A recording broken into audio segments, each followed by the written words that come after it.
Escreve então aos Colossenses, aos Colossos, você vai encontrar o versículo de número 15.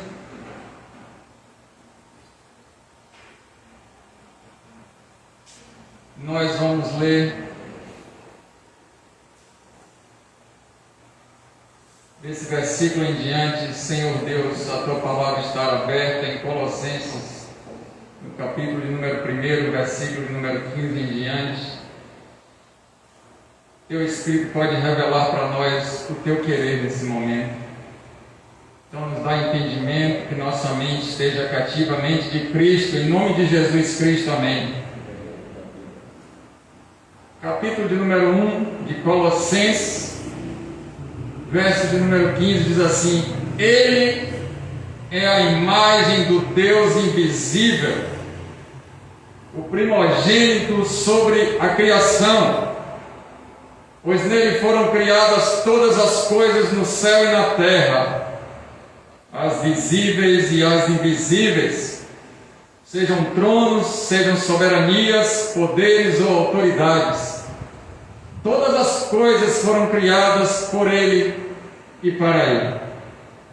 Ele é antes de todas as coisas e nele tudo subsiste. Ele é a cabeça do corpo, que é a igreja. É o primogênito dentre os mortos, para quem tudo tem a supremacia.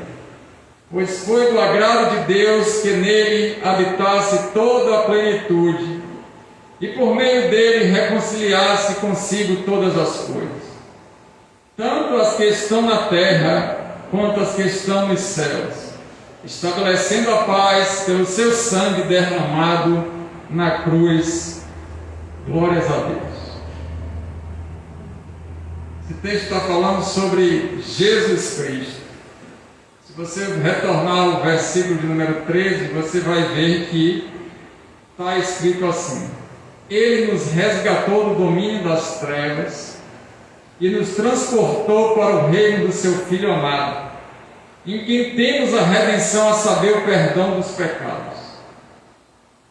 Olha só o que Deus fala conosco através da palavra.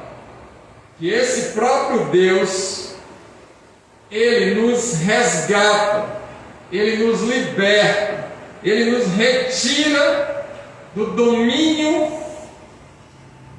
de Satanás, do império das trevas, e nos coloca e nos dimensiona para o reino de Cristo Jesus, o nosso Senhor, o Filho amado. E a gente se lembra que quando ele sobe ao monte e ouve uma voz a respeito que ele é um Deus, ele está ali com Pedro, Tiago e João, e todos eles três têm essa revelação em glória de que Jesus era o Filho amado.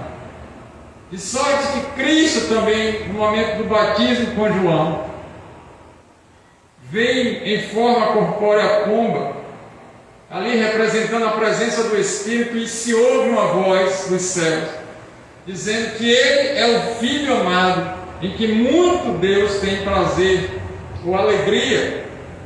E nesse Filho amado temos a redenção, glórias a Deus por isso, a saber, o perdão do pecado, ou dos pecados. Então Cristo, por intermédio de Cristo, nós fomos libertos do poderio das trevas, do domínio do pecado que estava sobre a humanidade. E o próprio Deus nos retirou desse domínio, fazendo com que, na pessoa de Cristo Jesus, pudéssemos ter reconciliação com esse próprio Deus, redimidos para esse próprio Deus, e foi perdoado todos os nossos pecados, quando houve o derramamento de sangue na cruz, e Cristo morre então, selando todo e qualquer pacto e fazendo uma aliança nova, a ponto de todo aquele que crer de todo aquele que tiver aliança em Cristo Jesus, com Cristo Jesus, o nosso Senhor, pudesse estar fora de um domínio do pecado. O pecado agora não tem mais como impulsionar, fazer e ter prevalência. Ele exercer uma força de sorte que a pessoa não possa ser livre ou não querer cair nessa tentação, porque o próprio Deus, na pessoa de Cristo Jesus, nos retira desse domínio de não poder decidir ou não poder resistir ao pecado. E isso é maravilhoso, porque esse acontecimento ele ocorre legalmente, porque para haver redenção do pecado precisava haver alguém sem pecado, em santidade, que resplandecesse a glória de Deus e fosse morto no lugar de outro. Cristo Jesus é o próprio Deus encarnado para poder fazer com que aconteça exatamente esse acontecimento dentro da lei. Então Cristo não tem pecado nenhum e ele se entrega por toda a humanidade, por todo aquele que crê, para que pudesse ter reconciliação com Deus, e o sangue dele nos purifica de todo o pecado. No versículo de número 21, ele vai dizer que antes nós estávamos separados de Deus e a nossa mente era inimiga por causa do mal. Os maus procedimentos, os maus comportamentos, as ações pecaminosas deixavam a nossa mente em contradição aos princípios e mandamentos de Deus, nos tornando rebeldes em relação à palavra dele.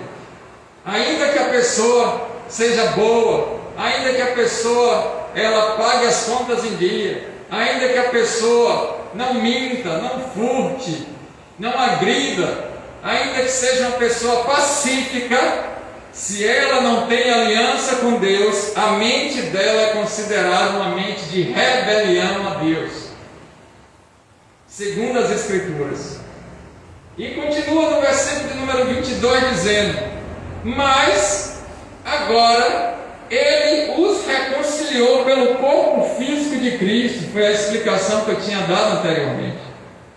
Mediante a morte, precisava haver uma morte física para substituir toda a humanidade pelo sacrifício perfeito, para que aquele que estivesse em aliança com Deus através de Jesus pudesse se livrar, ficar completamente fora da maldição do pecado e do inferno, para apresentá-lo diante deles santos e inculpáveis, justificados diante de Deus e alicerçados e firmes na fé, sem se afastarem da esperança do Evangelho, que tem sido proclamado a todas as pessoas debaixo do céu.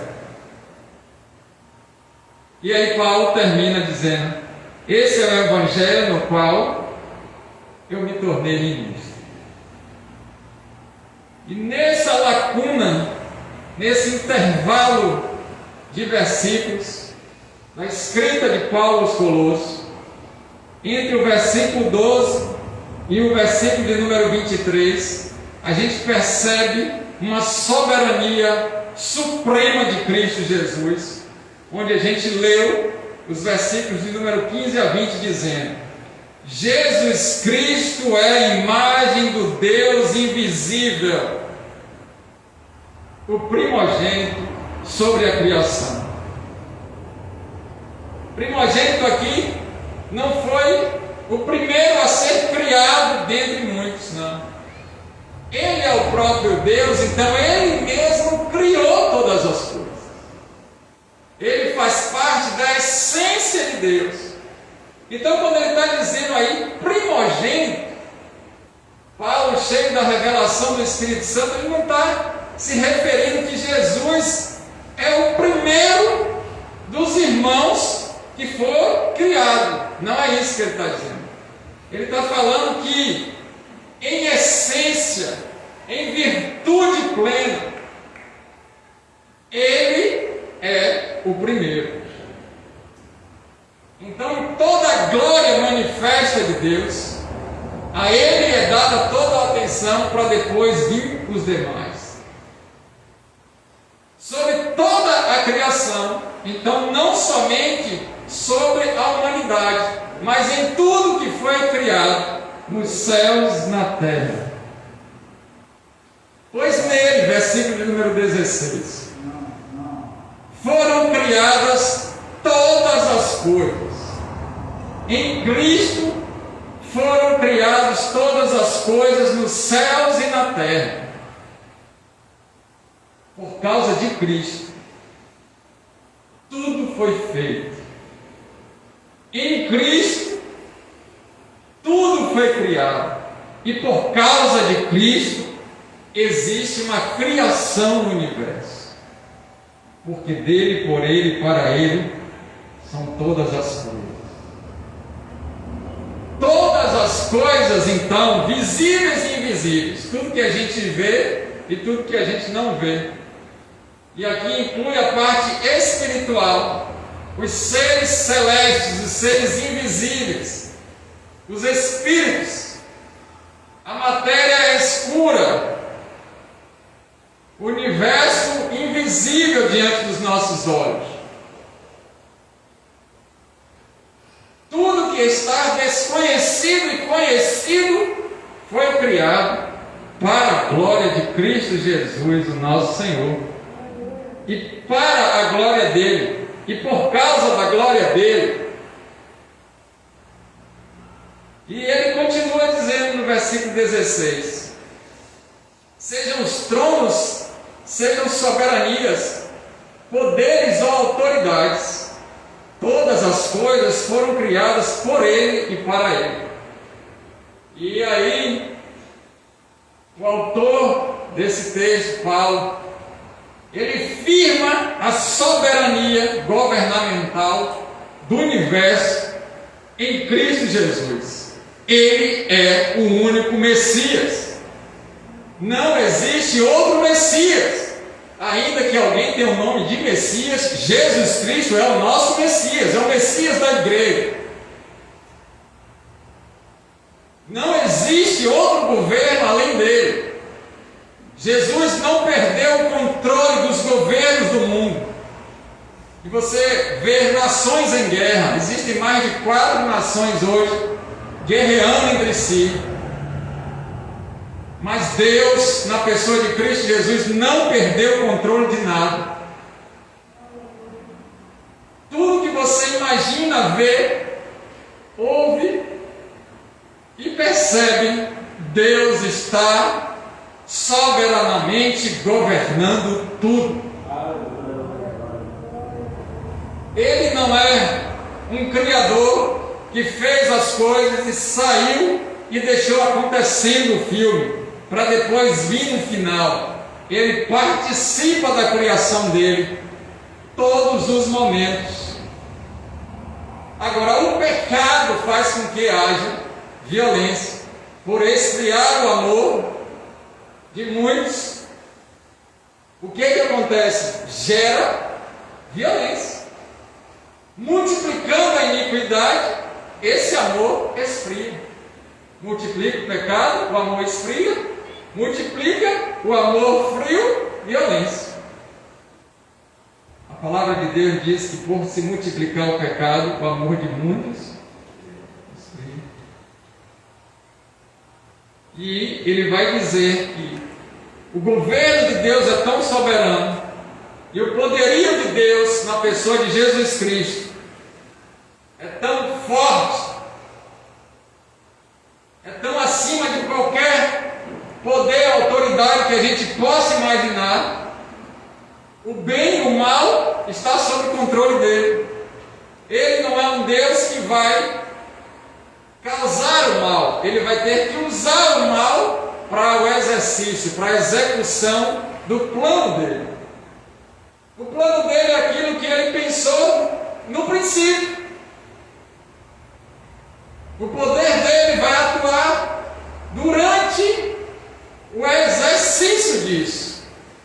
E o propósito dele é o cumprimento no final de todas as coisas. Então ele governa tudo. O inimigo está sob o domínio dele. Satanás não faz nada se nosso Deus não autorizar. Não existe nenhum demônio que possa fazer nada se não tiver o aval de Cristo Jesus, nosso Senhor. Então não há guerra entre Deus e Satanás. Para com isso. Há uma guerra, uma luta, uma batalha travada entre nós e o poder das trevas, governado por Satanás. Mas Deus, não tem ninguém que possa ir de encontro a Ele. Já foi tudo decidido. E na cruz do Calvário, finalizou toda a morte.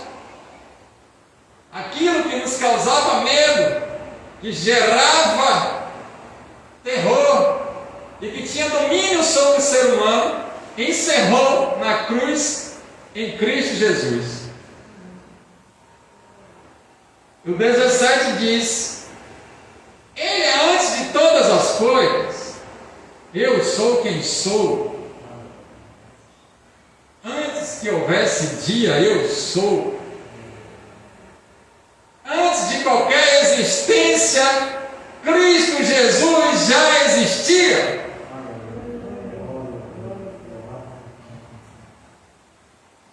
Não precisa então ter algo para ser gerado outro. Ele é o próprio Deus que não surgiu porque é uma consequência da criação. Não, Ele como Deus fez todas as coisas para por intermédio dele ser gerado outras coisas. Aqui Paulo combate o gnosticismo daquela época, que até hoje prevalece em algumas igrejas, inclusive evangélicas, onde acredita que Jesus faz parte da criação de Deus. Ele é um profeta apenas, ou ele é o Filho de Deus, mas não é Deus. Então tem algumas religiões que não acreditam que Jesus seja Deus. Mas para nós que somos cristãos, acreditamos que Jesus é Deus.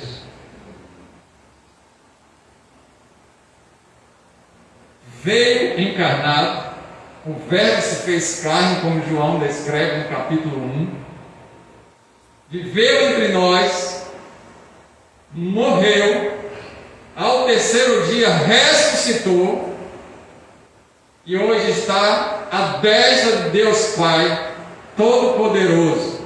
Retornará para buscar a igreja dele. E a igreja é todo aquele que crê e tem aliança com ele. Essa é a nossa fé como cristão. E se ele cria todas as coisas, e se ele tem o domínio de todas as coisas, se nele está toda a autoridade e poder, e está acima de qualquer poderio e autoridade, ele é soberano e governa todas as coisas. Aí eu abro uma pergunta para que a gente possa refletir. Será que Cristo Jesus é o governante realmente das nossas vidas?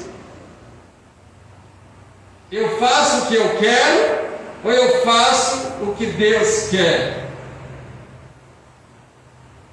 Se eu faço o que Deus quer e não faço o que eu faço, já não vivo mais eu, mas Cristo vive em mim. Aleluia. Se eu faço o que eu quero e não faço o que Deus quer, minha mente é rebelde contra Deus. E se minha mente é rebelde contra Deus, as Escrituras dizem que o pecado de feitiçaria é igual ao de rebelião. E os feiticeiros não herdarão o reino dos céus. Simples. Então, o que estamos fazendo hoje é para a glória de Deus ou é para a nossa glória? O que estamos pensando hoje é para a glória de Deus ou para nosso benefício? Se a igreja do Senhor na face da terra, não a igreja local, mas nós como povo de Deus, dependesse de mim e de você como membro desse corpo, ela ainda continuaria viva, pregando o Evangelho e proclamando o nome de Jesus? Se a igreja local dependesse de você e de mim para estar aberta agora no domingo, ela estaria? Se o reino de Deus dependesse de mim e de você para curar enfermos, libertar os cativos e proclamar o ano aceitável do Senhor, ela continuaria viva na face da terra? Quem é o Deus realmente que nós servimos? É esse Deus que governa. Aquilo que domina o ser humano é o que governa. E aquele que governa é que é o Deus. Ele, no versículo de número 17, é antes de todas as coisas, e nele tudo subsiste.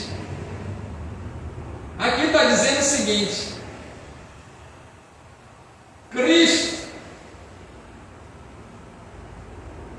já existia antes da eternidade. Difícil a gente entender isso. E Ele faz parte da própria eternidade e nos levará para essa eternidade, ô glória. O ser humano é eterno. Então, ainda que ele tenha 150 anos, 200 anos nessa face da terra, ele vai ter que partir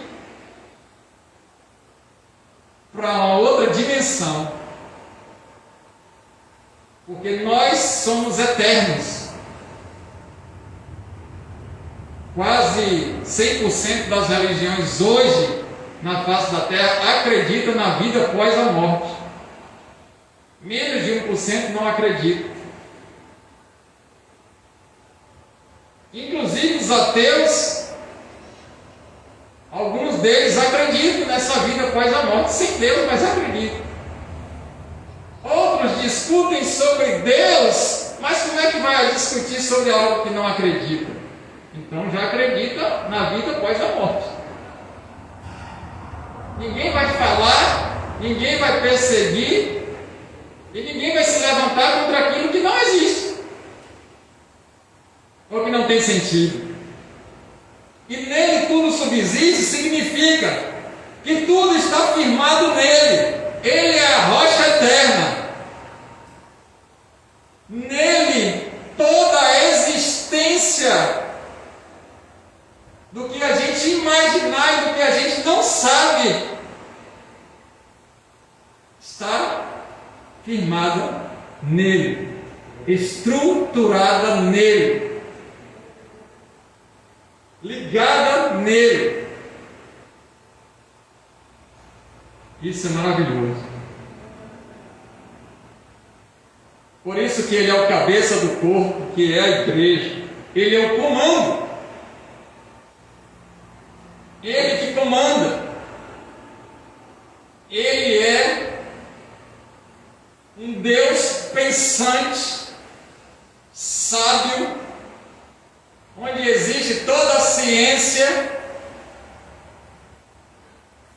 E Ele que diz as regras, diz como é que funciona, dá o direcionamento e faz com que aconteça. Ele é o cabeça. Se a nossa cabeça, representado como nosso encéfalo, não der o comando, o nosso corpo não se movimenta, os nossos órgãos não funcionam. Nosso sistema nervoso, representado pelo nosso encéfalo, que vai determinar a nossa vida em movimento, em ação, no cognitivo, de ouvir, ver, sentir. Então Cristo é o cabeça e nós somos o corpo. Se Ele é o cabeça, a gente não pode pensar como a gente quer, a gente tem que ter a mente cativa à mente dele. Porque quem pode entender a mente do Senhor, senão o Espírito Santo que nos revela essa mente? Então eu e você precisamos ter a mente de Cristo, e para isso a gente tem que estar cheio do Espírito Santo. E estarmos cheios do Espírito Santo significa que temos que ter comunhão com Jesus, relacionamento com Deus e intimidade com esse Espírito. Porque existem dois tipos de crente: o crente carnal e o crente espiritual. O crente espiritual é aquele que vive em espírito, onde o fruto do Espírito é paz, alegria, amor, domínio próprio, mansidão. Mas aquele que é um crente carnal, ele age e pensa conforme ele acredita dentro das Escrituras. Mas ele não age conforme a vontade de Deus. E Paulo descreve essa diferença do crente carnal e do crente espiritual. Que tipo de crente nós somos? Aquele que tem o cabeça, Jesus Cristo? Ou aquele que como corpo não quer responder ao comando dessa cabeça? Para você levantar a mão, houve uma liberação neuronal para que o nosso organismo pudesse entender isso. E eu penso que eu preciso e quero levantar as mãos, mando o comando e minha mão levanta. Então a minha mão, ou as minhas mãos e o resto do meu corpo está sujeito à cabeça. Ele está fazendo esse comparativo aqui. Então já nós não podemos fazer o que queremos se realmente estamos mortos em Cristo, onde aconteceu toda a aliança na cruz do Calvário. Por isso que Jesus fala: aquele que quer ser meu discípulo, negue, pare de pensar o que você quer, de fazer o que você quer, e faça e pense o que eu quero. Negue a si mesmo. Tome a sua cruz, porque lá é morte. O Evangelho nos convida para nós morrermos para a nossa vida e vivermos a vida de Cristo. E siga cumprindo os princípios. E aí, o versículo 18 diz: é o princípio e o primogênito dentre os mortos. Então ele ressuscitou primeiro? Não. Jesus ainda vivo ressuscitou Lázaro. Então como é que ele é o primogênito dentre os mortos se Lázaro já estava ressurreto por ele mesmo? A ideia aqui não é de retornar à vida. A ideia aqui é que ele é o mais importante dentre a ressurreição de todos aqueles que serão ressurretos. A mim e a você que irá ressuscitar naquele grande dia, e todos aqueles que morreram primeiro, aleluia. Jesus Cristo é o mais importante dentre todos. Ele é o mais valioso.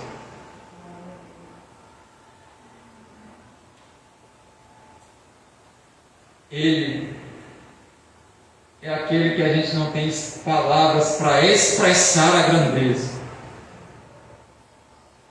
para que em tudo tenha a supremacia. Então ele ressuscita para que todo aquele que crê não pereça, mas tenha a vida eterna. Amém.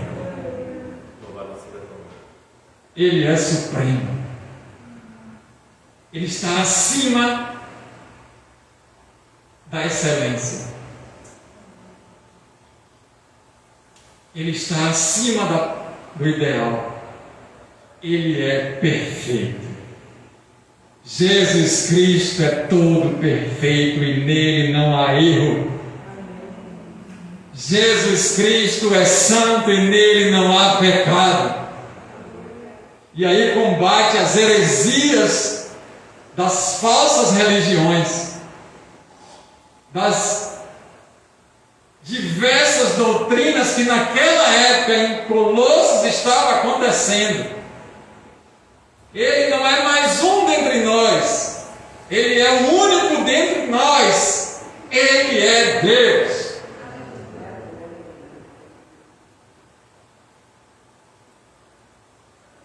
Maravilha. Pois foi do agrado de Deus, Deus se agraciou, que nele habitasse toda a plenitude. Toda a plenitude habita em Jesus.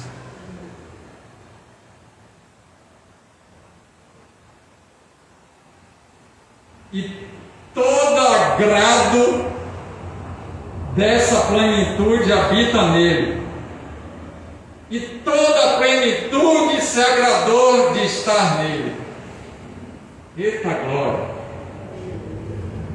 Ele é tudo em todos.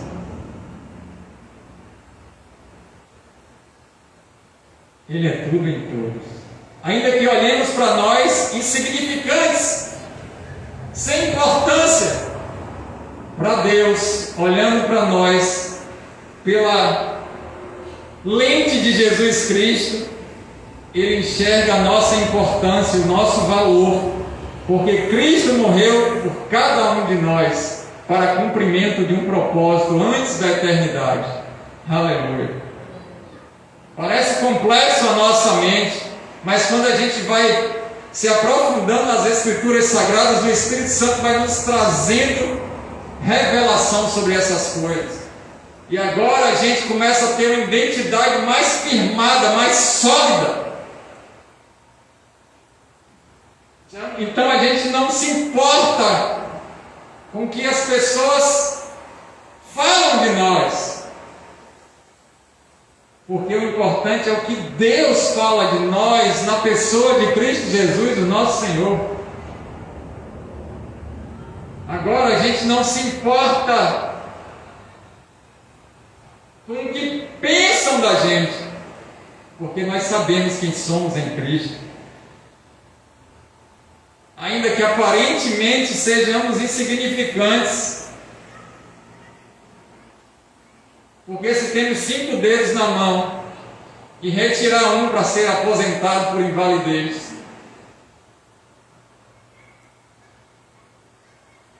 a gente não consegue dar notas dissonantes no violão,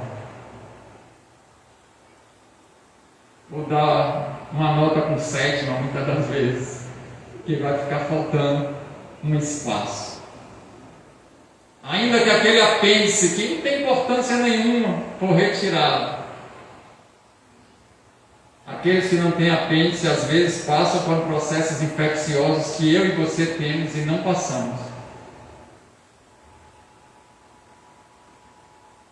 Então, tudo no nosso corpo físico tem importância. Ainda que aquele irmãozinho, aquela irmãzinha não esteja visível. mas ela tem uma importância, ou ele tem uma importância muito grande dentro do reino. Porque agora fazemos parte de um corpo em funcionamento. E por meio dele, versículo de número 20, por meio de Jesus Cristo, reconciliar-se consigo todas as coisas. Havia uma grande separação entre a humanidade e Deus, porque o pecado cria uma barreira de separação, como diz o profeta Isaías, entre o ser humano e Deus. Mas, por intermédio de Jesus Cristo, houve agora uma quebra desse muro, dessa divisão, dessa separação. E ele, então, é o caminho que nos leva a Deus novamente. Ele é o único caminho. Jesus Cristo é o caminho. E por causa dele, toda a ira de Deus que estava sobre nossas vidas já não existe mais, porque é apagar os nossos pecados confessados em nome de Jesus e na pessoa de Cristo Jesus, para que eu e você e todo aquele que crê pudesse estar de novo amigo do Criador, deixando então de ser apenas criatura, para sermos filhos e filhas do Altíssimo.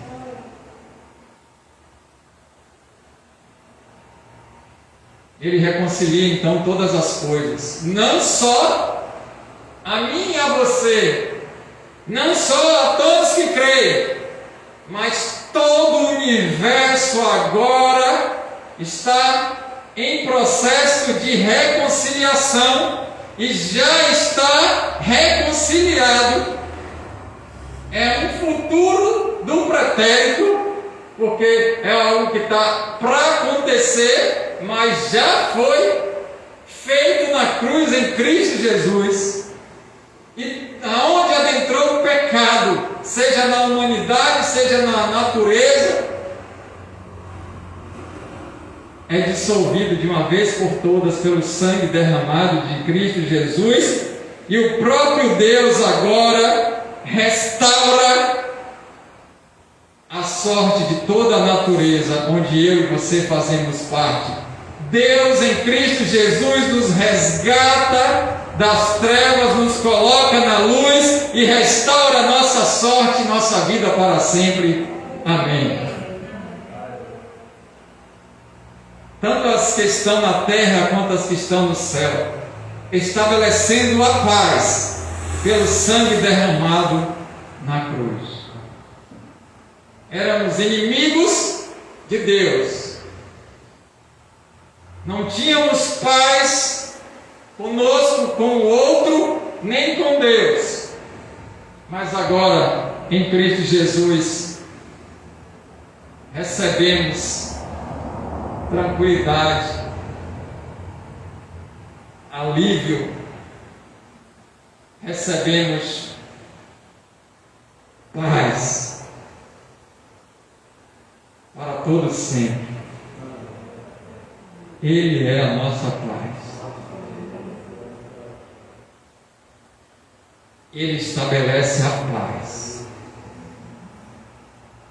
em meio às guerras, em meio às dificuldades, em meio às aflições, às tribulações e provações. Deus, na pessoa de Cristo, nos dá paz.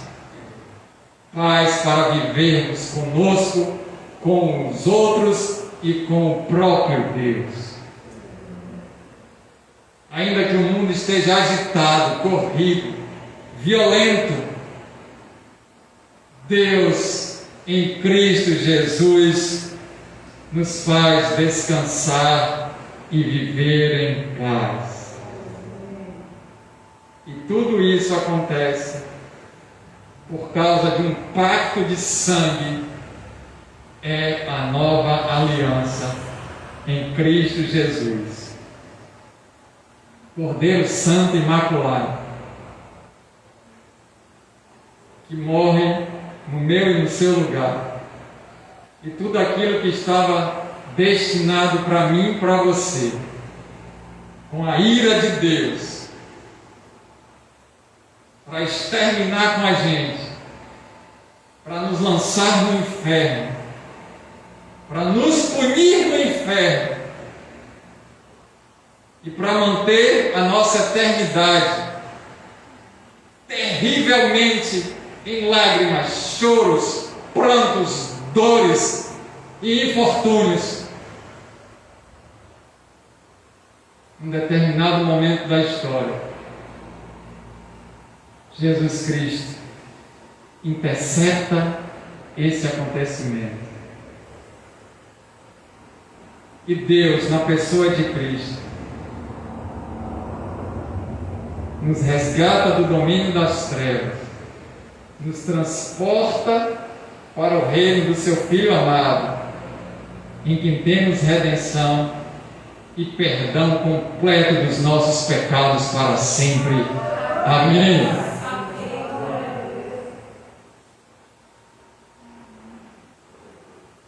E agora que temos essa liberdade de viver em espírito com Deus, nos dá motivo para pecarmos? De jeito nenhum. Nos dá motivo para estarmos motivados a obedecer ainda mais os comandos de Deus, os princípios que estão nas Escrituras e os mandamentos do Senhor. Mas já não há condenação para aqueles que estão em Cristo Jesus. As coisas velhas se passaram e tudo novo se fez.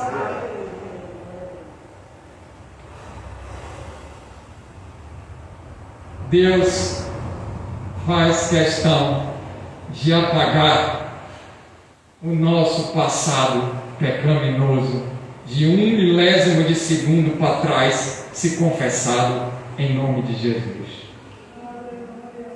Temos a memória para nos lembrarmos e não repetirmos. Lógico, aqueles que estão com saúde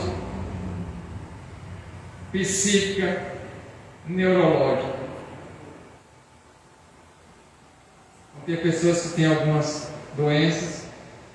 Mesmo assim, o próprio Deus é poderoso para, na pessoa de Cristo, perdoar e apagar todo o pecado desse 1/1000 de segundo para trás, confessado em nome de Jesus. Ele nos dá uma nova oportunidade de recomeçar, de sermos restaurados. Então, tudo que ficou para trás está crucificado em Cristo. Já estou crucificado em Cristo. Não vivo mais eu, mas Ele vive em mim. Aleluia. Esse é o Deus que servimos.